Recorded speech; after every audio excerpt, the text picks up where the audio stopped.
ओम श्रीमन्नारायणाय नमः। श्री विष्णु पुराण के दूसरे अध्याय का अनुवाद। 24 तत्वों के विचार के साथ जगत की उत्पत्ति क्रम का वर्णन और विष्णु जी की महिमा। श्री पाराशर जी बोले, जो ब्रह्मा विष्णु और शंकर रूप से जगत की उत्पत्ति स्थिति और संहार के कारण हैं तथा अपने भक्तों को संसार सागर से तारने वाले हैं, उन विकार रहित शुद्ध अविनाशी परमात्मा सर्वथा एक रस सर्वविजयी भगवान वासुदेव विष्णु को नमस्कार है, जो एक होकर भी नाना रूप वाले हैं, स्थूल सूक्ष्ममय हैं, अव्यक्त कारण और व्यक्त कार्य रूप हैं तथा अपने अनन्य भक्तों की मुक्ति के कारण हैं। उन श्री विष्णु भगवान को नमस्कार है, जो विश्व रूप प्रभु विश्व की उत्पत्ति स्थिति और संहार के मूल कारण हैं। उन परमात्मा विष्णु भगवान को नमस्कार है, जो विश्व के अधिष्ठान हैं, अति सूक्ष्म से भी सूक्ष्म हैं, सब प्राणियों में स्थित पुरुषोत्तम और अविनाशी हैं, जो परमार्थ वास्तव में अति निर्मल ज्ञान स्वरूप हैं, किंतु अज्ञानवश नाना पदार्थ रूप से प्रतीत होते हैं, तथा जो काल स्वरूप से जगत की उत्पत्ति और स्थिति में समर्थ एवं उसका संहार करने वाले हैं। उन जगदीश्वर अजन्मा अक्षय और अव्यय भगवान विष्णु को प्रणाम करके तुम्हें वह सारा प्रसंग क्रम से सुनाता हूँ, जो दक्ष आदि मुनि श्रेष्ठों के पूछने पर पितामह भगवान ब्रह्मा जी ने उनसे कहा था। वह प्रसंग दक्ष आदि मुनियों ने नर्मदा तट पर राजा पुरुकुत्स को सुनाया था, तथा पुरुकुत्स ने सारस्वत से और सारस्वत ने मुझसे कहा था। जो पर अर्थात प्रकृति से भी परे परम श्रेष्ठ अंतरात्मा में स्थित परमात्मा रूप वर्ण नाम और विशेषण आदि से रहित है, जिसमें जन्म वृद्धि परिणाम क्षय और नाश इन 6 विकारों का सर्वथा अभाव है, जिसको सर्वदा केवल है इतना ही कह सकते हैं, तथा जिनके लिए यह प्रसिद्ध है कि वे सर्वत्र हैं और उनमें समस्त विश्व बसा हुआ है। इसीलिए ही विद्वानों जिसको वासुदेव कहते हैं, वही नित्य अजन्मा अक्षय अव्यय एक रस और हे गुणों के अभाव के कारण निर्मल पर ब्रह्मा है। वही इन सब व्यक्त कार्य और अव्यक्त कारण जगत के रूप से तथा इसके साक्षी पुरुष और महाकारण काल के रूप से स्थित है। हे द्विज, पर ब्रह्मा का प्रथम रूप पुरुष है, अव्यक्त प्रकृति और व्यक्त महादादि उसके अन्य रूप हैं, तथा सबको शोभित करने वाला होने से काल उसका परम रूप है। इस प्रकार जो प्रधान पुरुष व्यक्त और काल इन चारों से परे है तथा जिसे पंडित जन ही देख पाते हैं, वही भगवान विष्णु का परम पद है। प्रधान पुरुष व्यक्त और काल ये भगवान विष्णु के रूप पृथक पृथक संसार की उत्पत्ति पालन और संहार के प्रकाश तथा उत्पादन में कारण हैं। भगवान विष्णु जो व्यक्त अव्यक्त पुरुष और काल रूप से स्थित होते हैं, इसे उनकी बालवत किरणा ही समझो। उनमें से अव्यक्त कारण को जो सदस्य रूप कारण शक्ति विशिष्ट और नित्य सदा एक रस हैं, मुनि श्रेष्ठ मुनिजन प्रधान तथा सूक्ष्म प्रकृति कहते हैं। वह क्षय रहित है, उसका कोई अन्य आधार भी नहीं है, तथा अप्रेमे अजर निश्चल शब्द स्पर्शादि शून्य और रूपादि रहित है। वह त्रिगुणमय और जगत का कारण है तथा स्वयं अनादि एवं उत्पत्ति और लय से रहित है। इस संपूर्ण प्रपंच प्रलय काल से लेकर सृष्टि के आदि तक उसी से व्याप्त था। हे विद्वान, श्रुति के मर्म को जानने वाले श्रुति परायण ब्रह्मवेत्ता महात्मागण इसी अर्थ को लक्ष्य करके प्रधान के प्रतिपादक इस निम्नलिखित श्लोक को कहा करते हैं। उस समय प्रलय काल में न दिन था, न रात्रि थी, न आकाश था, न पृथ्वी थी, न अंधकार था, न प्रकाश था, और न इनके अतिरिक्त कुछ और ही था। बस श्रोत्रादि इंद्रियों और बुद्धि आदि का अभिषय एक प्रधान ब्रह्मा और पुरुष ही था। हे विप्र, विष्णु के परम उपाधि रहित स्वरूप से प्रधान और पुरुष ये 2 रूप उत्पन्न हुए। उसी विष्णु के जिस अन्य रूप के द्वारा वे दोनों सृष्टि और प्रलय काल में संयुक्त और वियुक्त होते हैं, उसी रूपांतर का नाम ही काल है। बीते हुए प्रलय काल में यह व्यक्त प्रपंच प्रकृति में लीन था, इसलिए प्रपंच के इस प्रलय को प्राकृत प्रलय कहते हैं। हे द्विज, काल रूप भगवान अनादि हैं, इनका अंत नहीं है, इसलिए संसार की उत्पत्ति, स्थिति और प्रलय भी कभी नहीं रुकते, वे प्रवाह रूप से निरंतर होते रहते हैं।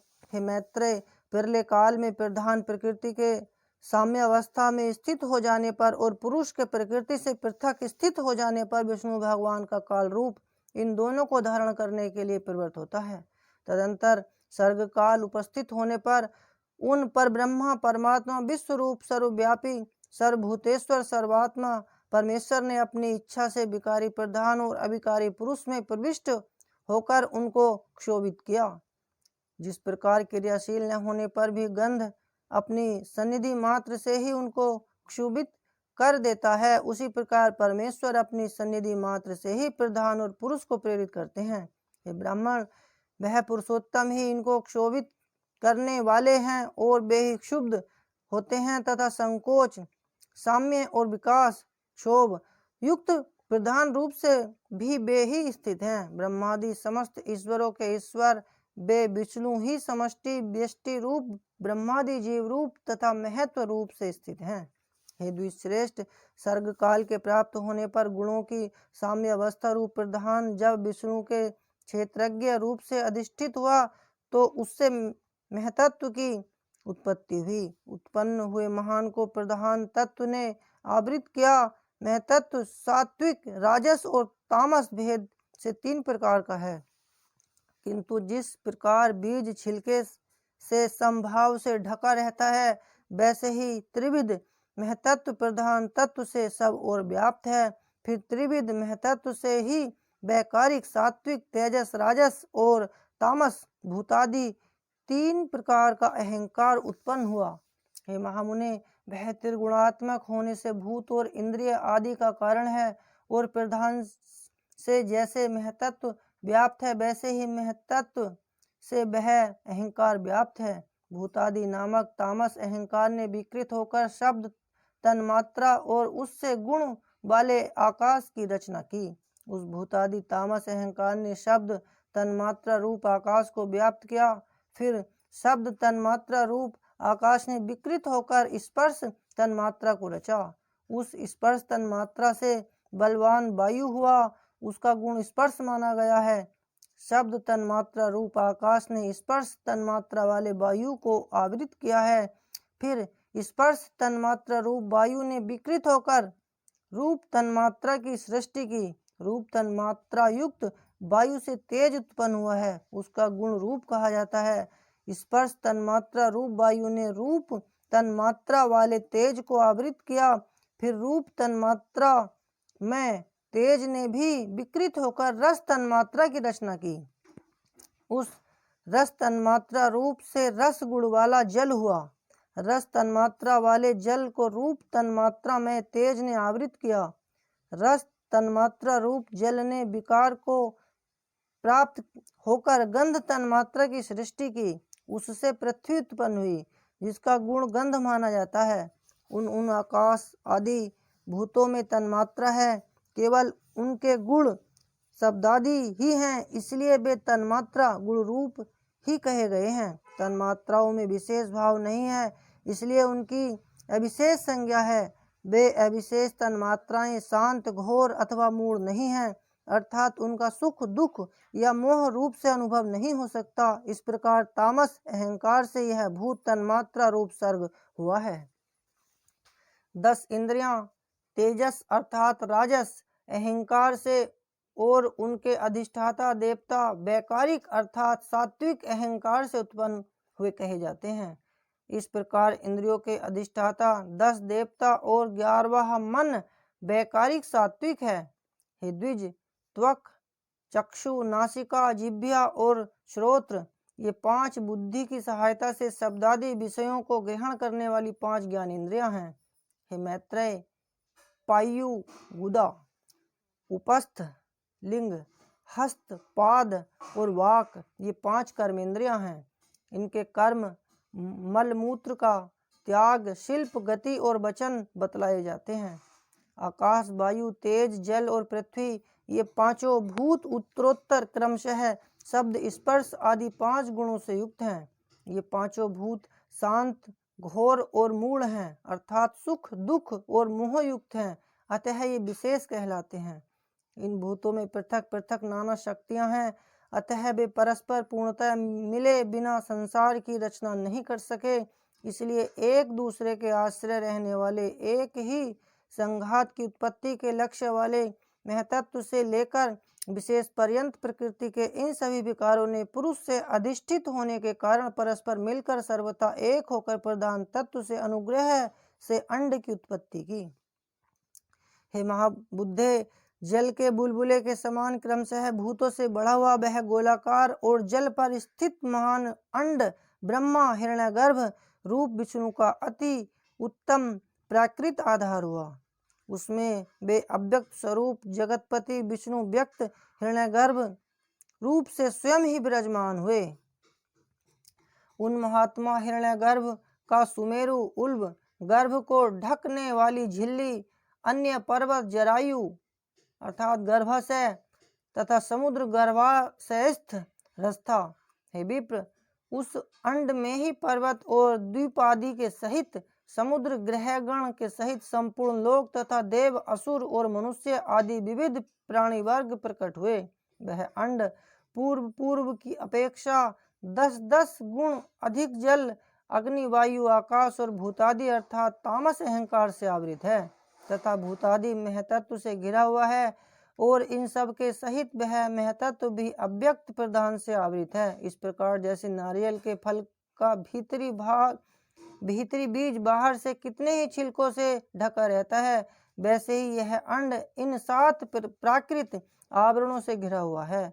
उनमें स्थित हुए स्वयं विश्वेश्वर भगवान विष्णु ब्रह्मा होकर रजोगुण का आश्रय लेकर इस संसार की रचना में प्रवृत्त होते हैं तथा रचना हो जाने पर सत्वगुण विशिष्ट अतुल पराक्रमी भगवान विष्णु उसका कल्पांतर पर्यंत युग युग में पालन करते हैं। हे मैत्रेय, फिर कल्प का अंत होने पर अति दारुण तमह प्रधान रुद्र रूप धारण कर वे जनार्दन विष्णु ही समस्त भूतों का भक्षण कर लेते हैं।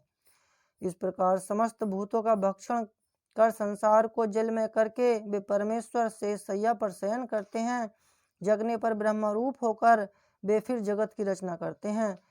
वह एक ही भगवान जनार्दन जगत की सृष्टि, स्थिति, संहार के लिए ब्रह्मा, विष्णु और शिव इन 3 संज्ञाओं को धारण करते हैं। वे प्रभु विष्णु सृष्टा ब्रह्मा